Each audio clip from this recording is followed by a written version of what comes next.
Welcome to the latest edition of the Gifts for Glory podcast. This is Dave Ebert, and what a crazy summer it's been so far. It's been really hot, and in Chicagoland, it's never a dry heat. But Gifts for Glory's Improv Ministry, we've had a really exciting summer. Went through a rebrand. We are now Well-Versed Comedy, and you might have heard about that the last couple of weeks when we interviewed the members of Well-Versed Comedy. And you can find us on Vimeo, which we're working to add more content there, but you can find us on Vimeo, Facebook, Twitter, LinkedIn, and Instagram. And we're all at the same username. It's at WellVersedCMDY, at WellVersedCMDY. And that is all one word, WellVersedCMDY.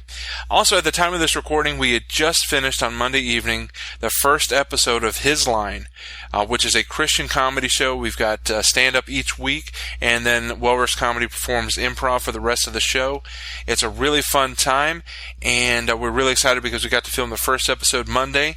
We've got 2 more episodes coming up on July 22nd and July 29th. If you want to be a part of the live studio audience on either the 22nd or the 29th in Lockport, email me at dave@giftsforglory.com, dave@gifts4glory.com, and we'll try to get you RSVP'd for one of those 2 recording nights on Monday, July 22nd or Monday, July 29th in Lockport in the evening. Monday was a huge blessing. We got to meet Eva the Diva, Eva Rouet, who is our host, and also our comedian for the week was L, and that's what he goes by, the letter L. He was an absolute blast Monday night, so we were definitely blessed to do that.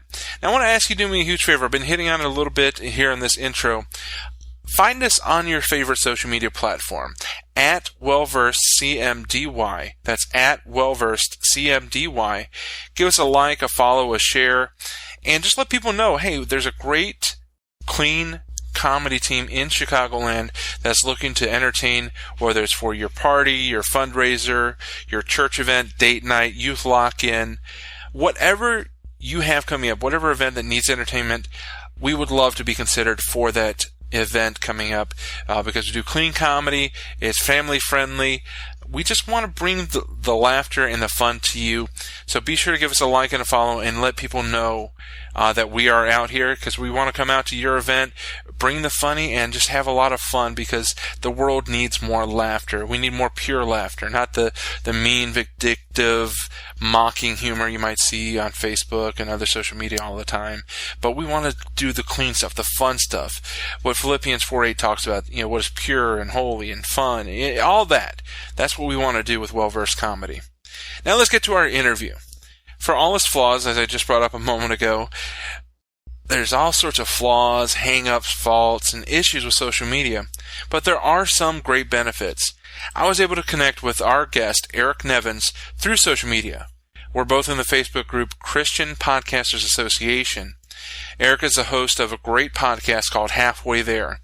And today we get to talk about faith, the need for more Christ-honoring media, and how the church could use some modernization to help reach the world, to get the message out there in a way that people are able to receive it. It was a really fun interview, and I'm glad that I was able to connect with this Midwestern brother. After you listen, be sure to like, follow, and subscribe to the Halfway There podcast, and also visit Eric's website at ericnevins.com, ERICNEVINS.com. That link will also be in the show notes. And now let's go to our interview. Welcome to the Gifts for Glory podcast. I'm Dave Ebert, now joined long distance from Denver, Colorado, Eric Nevins. Eric, welcome to the program. Hey, great to be here. Thanks for having me. Now, we're bringing you on. You are the host of the Halfway There podcast. And as we just talked before we went on the air, it's very similar to the platform that Gifts for Glory is, where we're looking for people who are using their gifts and talents and passions to spread the kingdom, to advance the gospel. And what you're doing with the Halfway There podcast is bringing out people who are doing things that maybe are not getting a lot of notoriety, but showing basically is like a how-to of there are different ways to serve other than being in ministry, or in the pulpit ministry, or working in the children's church, things like that. So first, talk to us a little bit about how Halfway There got started and where the inspiration came from. Yeah, absolutely. Well, so halfway there really started because I have a background in spiritual formation. So the long story is I went to seminary. That's how we ended up out here in Denver. Went to Denver Seminary, got a Master of Divinity with an emphasis in spiritual formation. I've always kind of had that question, how do we grow as Christians? Because it didn't always seem obvious to me. It seemed like at church we were getting a lot of teaching, a lot of Bible study and prayer. We'd tell each other to do that, but I didn't always see the kind of growth that I was expecting to see or the kind of changes that we'd see in people in the New Testament. So that concerned me, and seminary is where that ended up leading me. So fast forward to I graduated in 2009. It was kind of the top of the downturn or bottom of the downturn, I guess. Mm-hmm.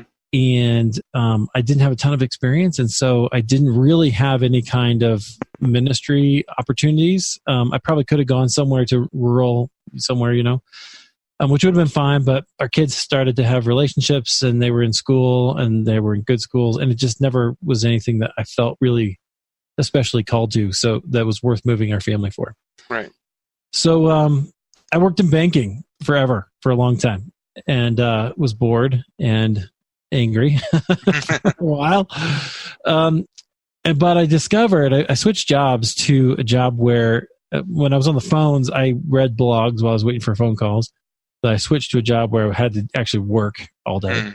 And so I had to click on things. And so I switched to podcasts, and I discovered podcasts about 2014. And I found that I really loved not just the format, I loved the opportunity to speak and kind of get things out. All kinds of different shows. And I started to think, hey, I should do that and take my spiritual formation background and to use that to kind of do something. And so it took me over 2 years to start halfway there. So if you're out there and you have a dream, don't give up on it. Just keep going. Take the next step. That's what I had to do. And little by little, it came together. The name Halfway There, people always ask me about that. It's kind of two parts. One, it's a little hat tip to Bon Jovi, because, who doesn't like Bon Jovi? And then if you're singing that song, you're going to remember the name. Right. But also, it's to say that, hey, if you're on a journey, then the spiritual journey is never finished. We're always going to be kind of halfway there. It's kind of trying to dispel the idea that, oh, wow, they've arrived. We always think we're going to arrive somehow. Mm-hmm. I think that's demonstrably untrue. Right. And the Bible constantly teaches about, like Paul talks about, you got to finish the race. And Jesus says, he who endures to the end. Only God knows where the end. So we might as well consider we're halfway there throughout our entire journey. So it's a very cool double-layered name. And of course, anybody that's over 25 is going to know, we're halfway there, living on a prayer. Right. I'm not even going to attempt to sing it. So that's what I try to. Fair enough. I wish I had the guts to license the song and put it in the episode, but I don't know how much that costs, and I haven't been that profitable yet. So when we get there, maybe I will. Well, you're halfway there. Halfway, yeah. Well, what you need to do is you need to find somebody that's up and coming to do a cover for you. I still think you have to license it from Bon Jovi, from whoever the writer. But yeah, that'd be cool. Very cool. So it took you a couple years to get started. So, just like with Abraham, the promise of having very fruitful legacy, it took a while to get there. Was there any moment of discouragement where you thought, maybe I'm missing it? Maybe I do need to just be happy here in the banking industry and put this on hold? Oh, man, all the time. All the time. So in 2014, that was really a kind of seminal moment for me, because I had made the decision to go ahead and study to get my stockbroker's license. And which is, my company, they wanted you to get a Series 7 and a Series 63. So if you don't know how that works, you basically have to take a big test to get those licenses by FINRA. And then you can sell securities and whatnot. And so at the company I was at, they very wisely use those two things as a sort of gateway. So you can't move up, you can't go anywhere without having them, which makes sense if you want to be in that industry. I simply, so I finally had given up. I'd say, well, you know what? If I'm going to be here, I may as well go ahead and just do the best I can, because I have leadership ability and I knew I could move up if I wanted to. I had people telling me that. That'd be fun, right? That'd be good. At least I'd make more money, etc. And I studied. I read the whole book. It's like this huge book. I mean, just a massive book. And then I started taking the tests, the practice tests that you do to get there. And I realized that I'm a good test taker. My whole life I've been a great test taker. Mm-hmm. And I was getting them all wrong because they're trying to confuse you. They're trying to get you little words, one little thing, two answers exactly the same, one little thing different. It's just really annoying. And I realized that an industry that has to do that in order to keep people honest was not one I wanted to be part of. Mm. That was when I kind of had this moment. I just went, you know what? This is not in my heart. It's not something I want to do. And that was the beginning of lots of things in my life. But one of them was realizing that I have to be aware of my heart and kind of what's happening in it, and who I really am. And then I'm sort of heart driven. So I don't know if you do Enneagram at all, but I'm a 4 on the Enneagram, which is a 4 type or a heart type. So I had to just acknowledge that. I spent a long time trying to be a head person, trying to tell people what to think. And that decision really propelled me to stop doing that and to start connecting on a different level. Yeah. I took the Enneagram, I think, about a year ago, and I think it was a 2. I can't remember what that was, but I remember it was a 2. You're a helper? You like to help people? Yeah. Yep. That's my blessing and curse, is the desire to help and serve. Right. Because I'll never say no. Right. I get that. So that's where I need to develop the head thing of like overruling the heart, because the head handles the logic and the scheduling. Right. Yeah. When can I say yes? You got to develop that rubric, right? So that you know you can do it. I think what I need to do is just filter all that through my wife, who she doesn't mind telling people no for me. So that'll help. Perfect. There you go. So we've got a 2-year process. How does your family support you in this? Were they kind of against it, or did they not understand it? Where did they stand during this whole process? Yeah, well, my wife was very supportive because she had the misfortune of living with me while I was going through that whole time, wondering what's happened. I went to school. I literally spent 9 years trying to get a 3-year degree. So to not get a job in the industry was a little disappointing. We're like, what's going on? And so she was like, just do anything, like figure it out. But she was also very supportive. She gave me a lot of time to kind of hang out with people or figure it out and listen to my complaining. That was really good. The rest of my family didn't quite understand it, and I'm not sure that they do yet. I don't think they get. I think my dad was trying to be helpful. He at one point asked me, like, "Well, who's going to listen to this?" I think he was trying to ask the audience. I was like, "What do you mean? Everybody wants to listen to it." Not necessarily, but we've done okay, so that's a good thing. So, as you're building this, how did you choose your guests as you got going with the Halfway There podcast? Was it mostly people you knew, or did you start taking risks and ask people that you had no connection to? Well, both. So I started just by asking people in my church, people who had either shared their stories in church or who I knew. Like my very first interview was with a woman named Carolyn. She is probably one of the closest people to Jesus that I know, right? Like she's amazing. And so one thing I was trying to demonstrate with Halfway There is the spiritual journey and kind of the different stages of the journey and how we go through them and how there's ups and there's downs and it's not necessarily linear. And so she had a great story for that. In fact, we had to do the interview twice, because I forgot to record. I armed the thing, but I forgot to hit the record button to go. Oh, man. 45 minutes later, and I was like, oh no, it was so embarrassing.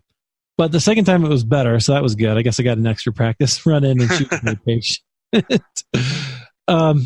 But so that was kind of the beginning, just trying to interview people that I knew or people who had some sort of interesting story.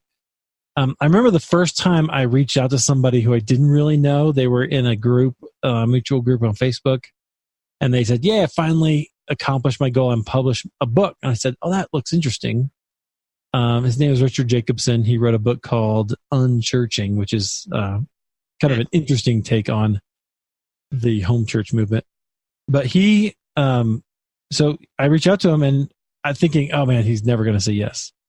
But he did say yes. And I was like, holy cow, I can't believe that. Okay. Mm-hmm. So he was just thrilled to talk about his work, sent me a copy, I think. And I was like, that's awesome. So I started reaching out to people, and then it wasn't too long and people started reaching out to me. And I think some of those people were Richard's friends. And then we had other people as well. But that networking aspect of podcasting has been my absolute favorite part of it, because it's really fun to meet people. Which segues right into my next question. Our next topic was wanted to talk about the Christian Podcasters group. Are you the founder, or was that something you just became an admin on? No, I actually founded it. So a couple of years ago, this was in 2017. So I've been doing this almost a year, and was in another podcasting group. And somebody mentioned, I think I said something on a comment somewhere, I wish there was a Christian group for Christian podcasters. Because all the groups on Facebook at the time were very link droppy, if you know what I mean. So they would be like, they wanted you to just share your episode and leave. They don't want any conversation. That's it. In fact, I got in trouble. One guy reached out to me and was like, hey, don't do that, when I asked a question trying to connect with people. And I was like, this is not what I want. Okay. So I said, and another guy named Phil Gauthier, he just commented on that and said, man, I would love that if something like that existed. So I started talking to him, found out he lived in my hometown where I'm from, in Des Moines, Iowa. And so we kind of had this connection. I said, dude, let's start this together. Let's just do it. And he said, sure. So started the group with him. He's since stopped podcasting, so I kind of run it on my own. But I was really just looking for a way to connect people. That's why it's called Christian Podcasters Association. The idea that we're just, it's not just a community. I've actually recently decided I'm not even going to try. It's one to teach the podcasting stuff anymore. Like there's some of that we can do, tips and whatever. But my real goal is to just connect us Christian podcasters. So you and I met through that group. Mm-hmm. I'm on your show. You're going to be on my show. We're going to help each other. That's what it's really for. And maybe there's other people who have ancillary podcasting things. That's okay. But mostly I just want Christian podcasters to know each other and help promote one another's work. That's the goal. Especially, and I don't want to delve too deep into some of the political waters, but it seems like there are voices working against Christian voices, politically conservative voices. And so it's important for us to support each other and have that community to support one another and get those voices out there. Absolutely. We're all in the same boat. I'm a firm believer that, I guess we'll keep the boat analogy going. Rising tide lifts all boats, right? So It doesn't matter. Like people can listen to your show. They can listen to my show. And we're not really competing. We're helping, and we're all for the kingdom of God. And so it doesn't actually matter, who has the most downloads. What matters is the kingdom going forward. Exactly. Precisely.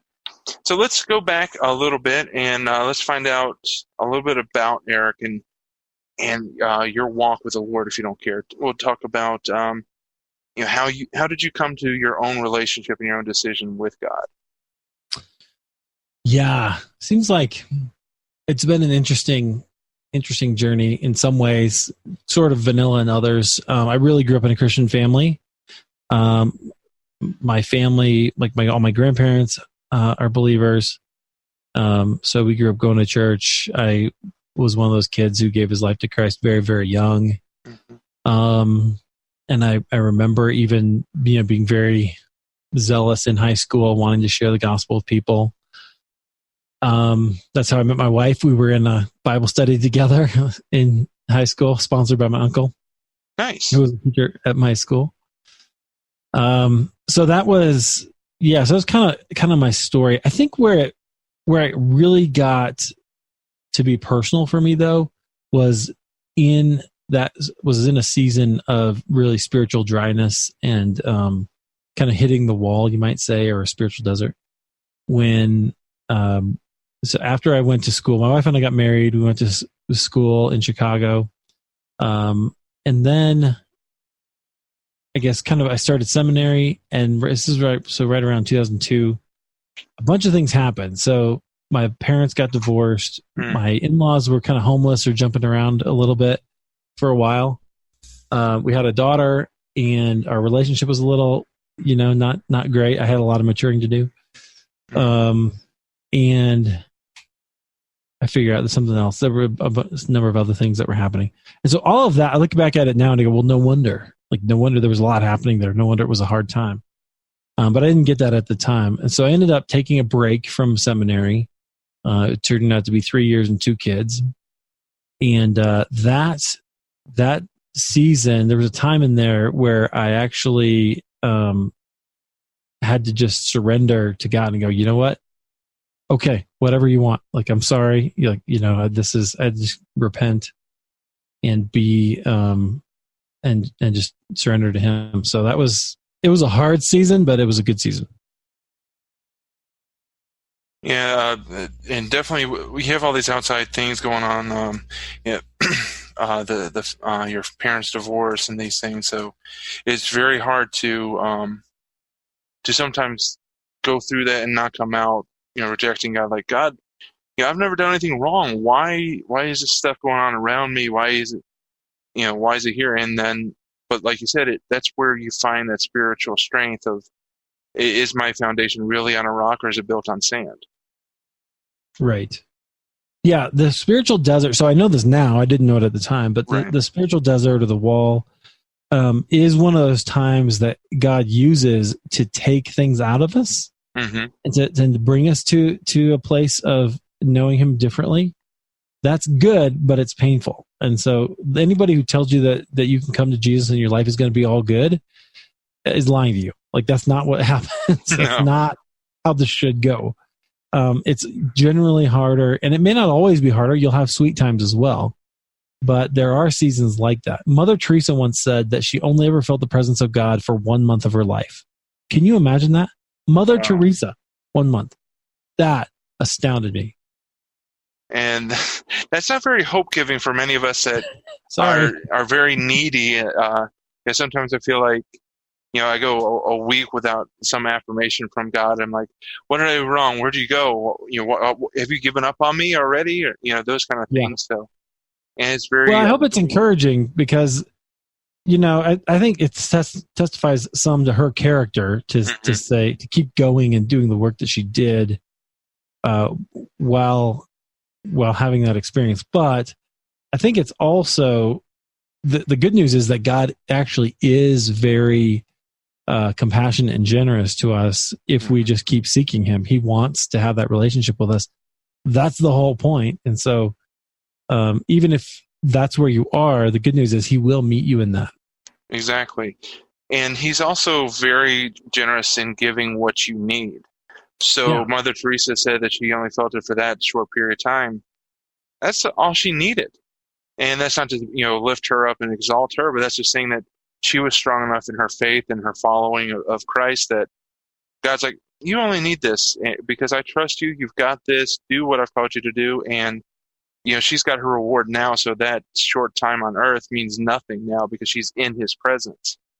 And, God is very good at giving you what you need and knowing that, certain people are wired where they need that affirmation and they need that presence a little bit more and a little bit stronger than others.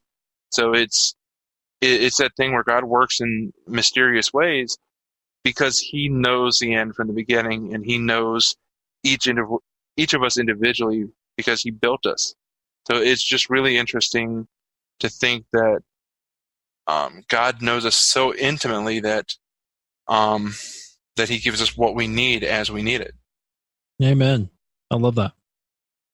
And a moment ago, you brought up the point that being a Christian, following Christ isn't easy, and it really isn't, because Christ was very clear that John 3:16 gives us the love, and God is sent Jesus as His only Son. But we also forget the flip side of the coin, which is Luke 9:23. If you're going to follow Him, you got to pick up your cross and die. Which picking up the cross isn't just wearing a crucifix around your chest. It's literally being willing to die for what you believe in. dying to yourself, dying to your wants and desires because of a greater good for the kingdom. So Jesus was very clear.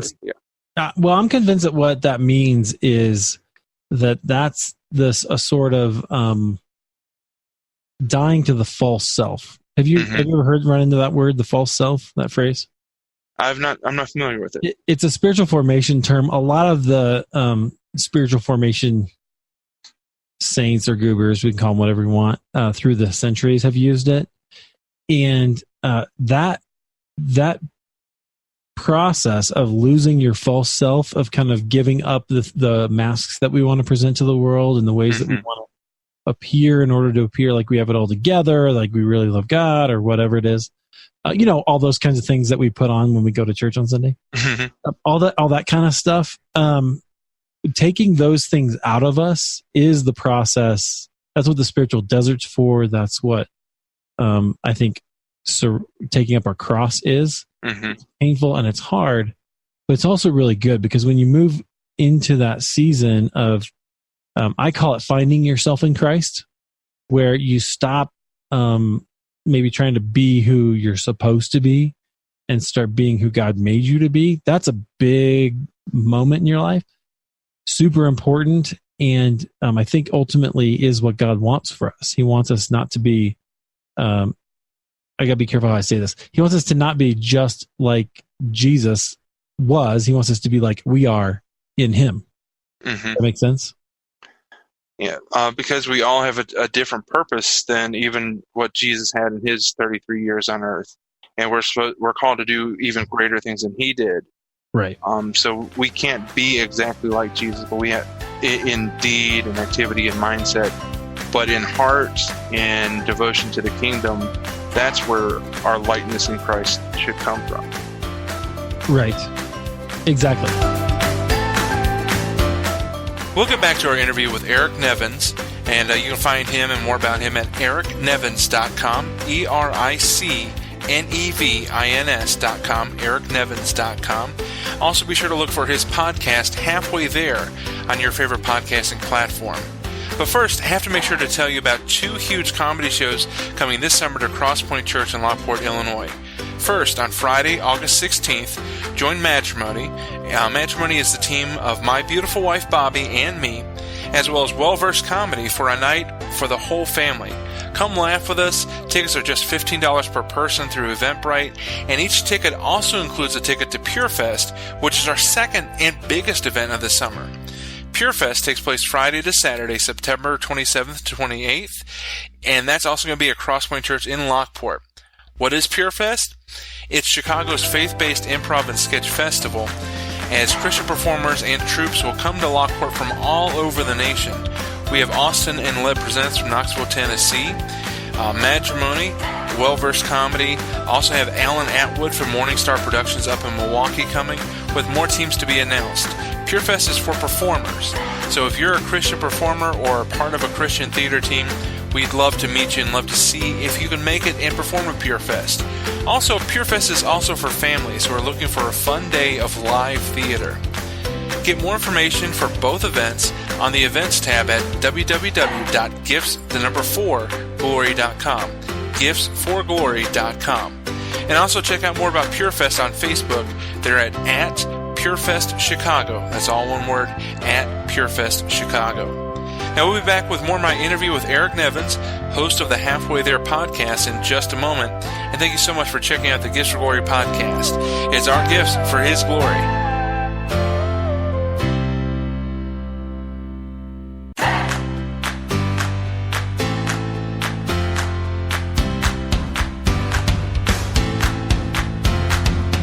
Go through all the ups and downs, the divorce of your parents, then the struggle of trying to find out, what do I do next?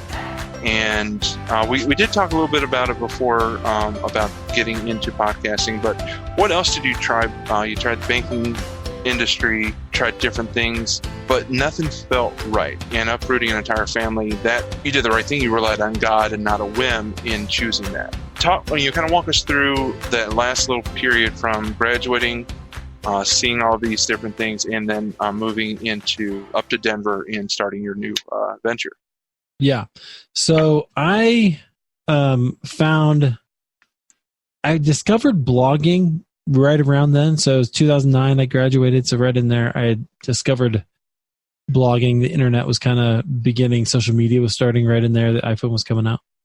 And I was kind of enamored with that. I thought that's really cool. I want to do that. And at the time, I was like, well, what can I blog about? And I started to blog about Christians and politics. So, I was just trying to tick everybody off, like just whatever I could do.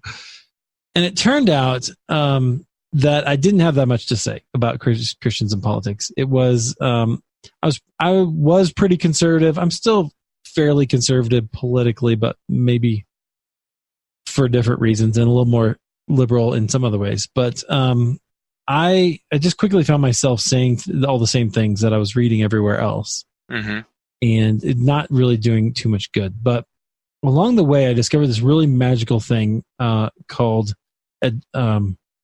like advanced copy. So like I could go to a publisher and say, hey, I would like to review this book on my blog, and they would send the book to me for free. Wow. I thought that was fantastic, right? They'll do this. I'll show you how after we get done here. But it's fantastic. So like for one of the books that I got was a book by Os Guinness. Do you know Os Guinness? He's a kind of philosopher guy. One of his most famous books is called The Call, but he's Irish. So he's related to the Guinnesses who started the wonderful brew. And he is kind of a philosopher. So he's written a number of books now about freedom and liberty. And this book was called A Free People's Suicide, which is kind of a provocative title. It comes from a quote by Abraham Lincoln, who said something to the effect of, if liberty is to die, it will die by our own hand. And so he was saying, hey, this is happening if we don't pay attention to what's happening in America. And I read the whole thing. It's pretty heady and philosophical. But at one point, he talked about how the founders knew that the entire thing rested on the character of the people.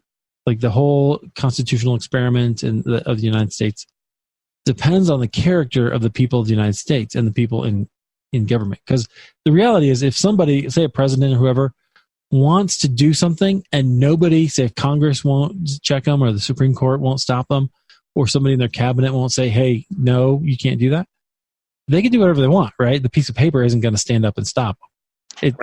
You have to be willing to be limited by what the law says. And that really was for me, I don't know why, but it was just like this light bulb moment. And I started thinking about what was happening. At the time, the gay marriage issue was getting to be a really big deal. And I started looking around and I thought to myself, okay, here's what's happened in the last, let's say 10 years or 15 years at that point, is the conservative side spent millions of dollars, thousands and thousands of man hours to pass laws in 30 states. Now that was, that in 30 states and California twice, that's enough to put an amendment onto the U.S. Constitution. So that's a lot of time, a lot of effort, a lot of work. Okay, so they did that. All of it, every single penny, every single moment was wiped away with the decision of 5 people. Because that was what mattered, was what the Supreme Court thought. That is kind of sad to me. But then so I looked, okay, so what happened on the other side of that issue, regardless of where we are? Well, they did things like they told stories. They made Will and Grace and Brokeback Mountain in Philadelphia and all these other stories that at least made it less troublesome, right, in people's minds as they got to know gay characters. Interesting, right? So they literally changed the culture by telling stories. So I thought, you know what? That makes a lot of sense to me. And I made the decision. I was really bad at telling people what to think. And that was true when I preached. That was true when I tried to blog. I just am not that persuasive. But what I love to do is I love to ask questions, and I love to get people to talk to me and then listen and get them to tell me a story. And so that's kind of how once I discovered podcasting, why I went the direction I did. There's a lot of teaching podcasts. The top 10 in iTunes in the Christian category are all teachers and preachers. And someday I'm going to dominate that list with story podcasts. We'll see. But it bothers me. No wonder people think we're preachy if that's all we're putting out there. Let's put out some stories. Let's tell about the power of God in our life and see what happens. So anyway, that was kind of between 2009 and 2014 when I made that shift. And Jesus, he taught in stories. He taught in parables constantly. The Bible is told in very much a narrative form in many places. There's poetry, there's narrative. So there's nothing wrong with communicating the story of God, whether it's a personal testimony or the Bible itself, in a narrative form that's going to engage and entertain and cause the brain to work the way it's designed to work. So there's nothing wrong with it, and we need more of that because especially in our society that's so entertainment driven, we've got to somehow get the Word of God into the minds that are designed now to receive entertainment. Right. And as attention spans get shorter, that also we have to factor in. I'm convinced right now in the information age, what has happened in our lifetimes is information has become very cheap. Do you remember, you're a little younger than me, but do you remember the Encyclopedia Britannica? Like people would come around to your house and try to sell you an encyclopedia? Yeah. Because it was a pain to go to the library or wherever. And so you'd pay $1,000 for, 26 books or whatever. That's crazy. I mean, information is cheap today. Information is cheap. Experiences are expensive. Mm-hmm. And so if we don't take that seriously, and particularly I'm thinking about on a Sunday morning, most churches right now are set up to be an information delivery system. That is a problem. That is 20 years from now is not going to work. We need to be thinking about how we're going to create experiences for people with God that they can take and use in their daily life, and not just the information. Discipleship is way, way more than information. And for anybody that's listening that might, be clutching their pearls or like getting uncomfortable in their seat, we're not Send me an email. Right. We're not insinuating watering down or somehow weakening the power of the gospel or sugarcoating the gospel. We're talking about creating it in a more palatable way for today's society.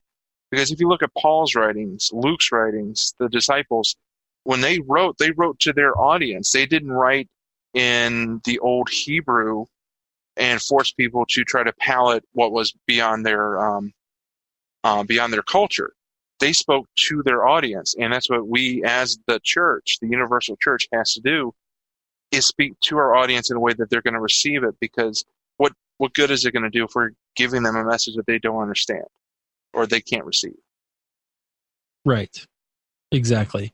And I think it's totally true. Jesus spoke in parables for a reason. There's a reason that good chunks of the Bible are narrative. That's just how the human brain works.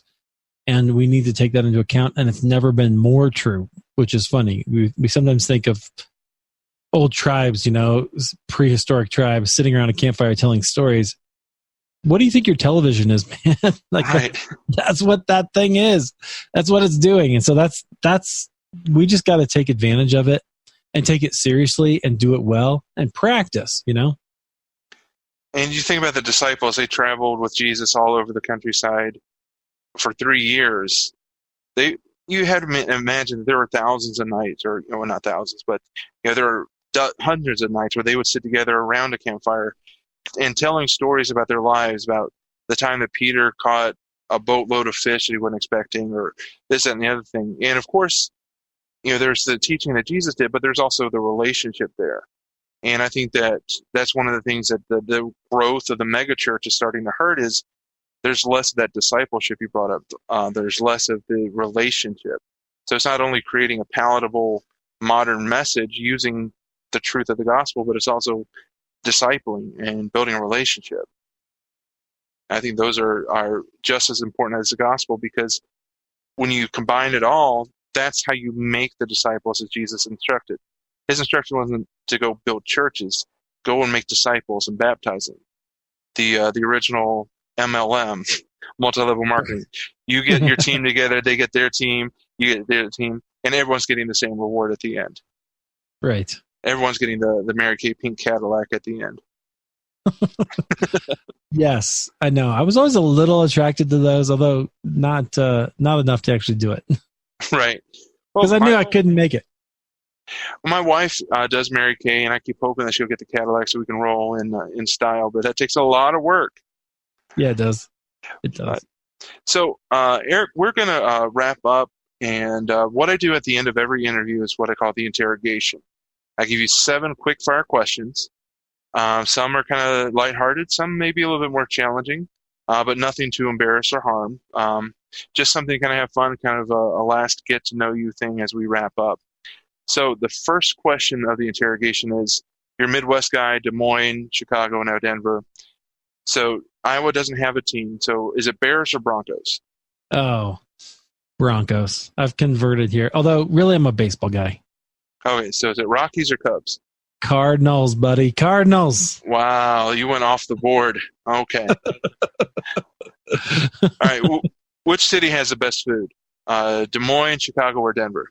Oh, Chicago without a doubt. Oh, man. The only thing I miss from Chicago, I don't miss the traffic. There's a few people maybe, but I do not. I miss the food so much. It is just, Denver is a little bit vanilla. It doesn't necessarily have its own culinary identity like Chicago does. And you probably can get ethnic food here, but it's not the same as like driving down to, somewhere in Chicago and picking up gyros or something. Right. Although in the last 6 years, I think brownies and gummies have become pretty popular. We have a different kind of, yes, that's true. You're right. All right. Question number 3. Biggest regret in life? Oh, man. Okay. The best advice I never took was a friend, a guy named Guy, was living below me. He was a seminary student, and I was going into college, going to do a degree in biblical studies. And he said to me, listen, do you want to be a pastor? I said, yeah. He goes, you're going to go to seminary? I said, yeah. He goes, don't study biblical studies right now. I was like, what? I'm so excited. Like, I just got there. I get to study what I want to study.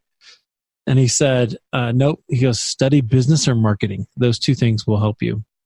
And he's right. I wish I would have done that, partly because I would have had some experience to get a job in those fields to kind of advance my skills. And not get stuck in the financial world so quickly. But also because I actually really love it. And kind of one of the things I'm doing now is developing my marketing ability. Mm-hmm. I could have had a 20-year head start. Okay.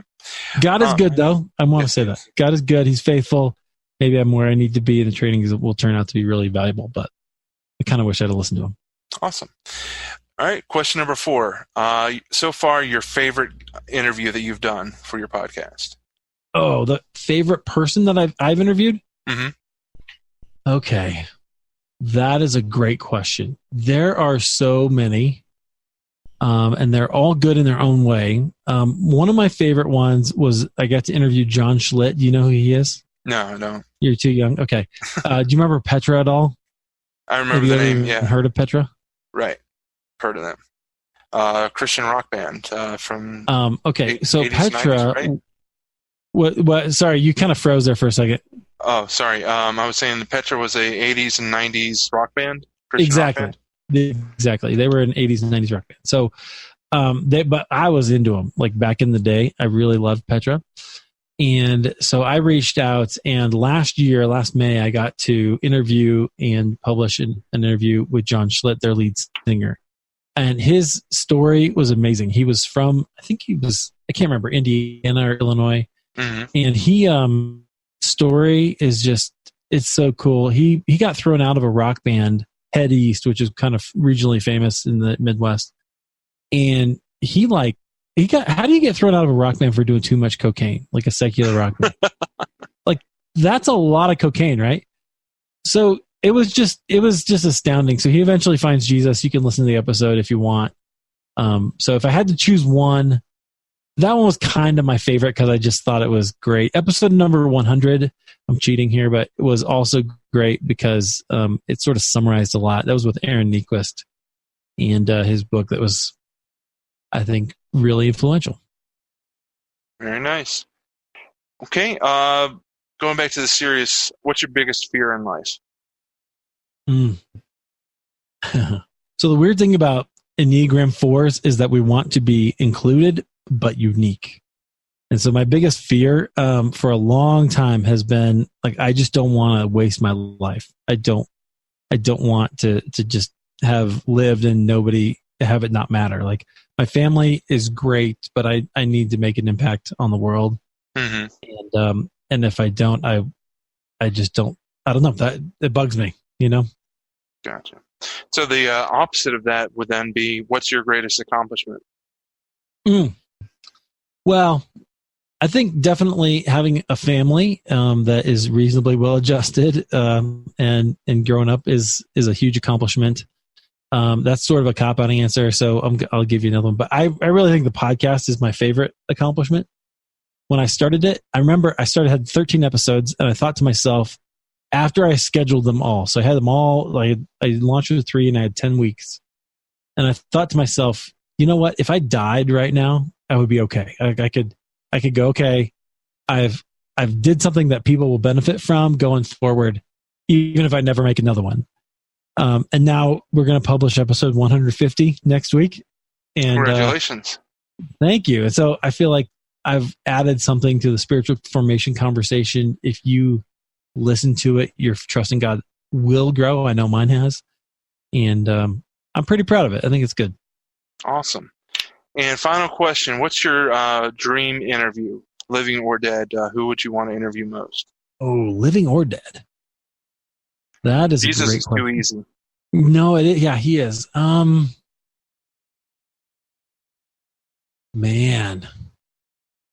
I love that question. Let's see. I've been lucky recently to get some people who are on my list recently and get them on. The dead part throws me a little bit of a curveball. Living, I'm looking. So I'm going to book Oz Guinness, who I was talking about earlier. Think I'm going to get a chance to interview him, which will be cool. I really want to interview Jenny Allen, who's the leader of If. And there's a few other people. Okay, I got one who's dead. Dallas Willard. If I could interview anybody, I would love to interview Dallas Willard because his work was also super influential for me. Now, there's somebody that has to plead ignorance. Who is Dallas Willard? Oh, man. Dallas Willard was a writer, a philosopher, and a theologian who wrote a book. His most famous book was called The Divine Conspiracy. I'm trying to look for it. It's over here. Really good. The one that I liked the most was a book called The Spirit of the Disciplines. So I had to do this project where I was studying. It was actually a physical education class. They made you do this in college, one in your senior year. And I did a paper on spiritual disciplines because it connected to what I wanted to do, but then also connected to the body thing. And I read that book hoping it would give me some like tips for spiritual formation, but it didn't. It gave me the theology of the spirit of the disciplines, why they're there, right? Mm-hmm. Which I guess I should have known, but I loved it. It just literally changed my life. It also, he had there in the back, there's an appendix called Is Discipleship for Super Christians Only, which had appeared in Christianity Today as an article. That just blew my mind because I had grown up with this idea that, I was thinking if I pursue discipleship, I'm really being serious about my faith, which is kind of true. But the reality is, if you're a Christian, you are a disciple. Mm-hmm. That was his point. If you're a Christian, you're a disciple. There are no levels. Your job is to pursue Jesus, no matter whether you're a pastor or a missionary or a, just regular person who doesn't do ministry for a living. That astounded me and really set me on this kind of course of spiritual formation going forward. Awesome. Well, that is the end of the interrogation. You made it out alive and okay in one piece. So, Eric Nevins, where can we find you online? Where would you want people to go to find the podcast and everything else?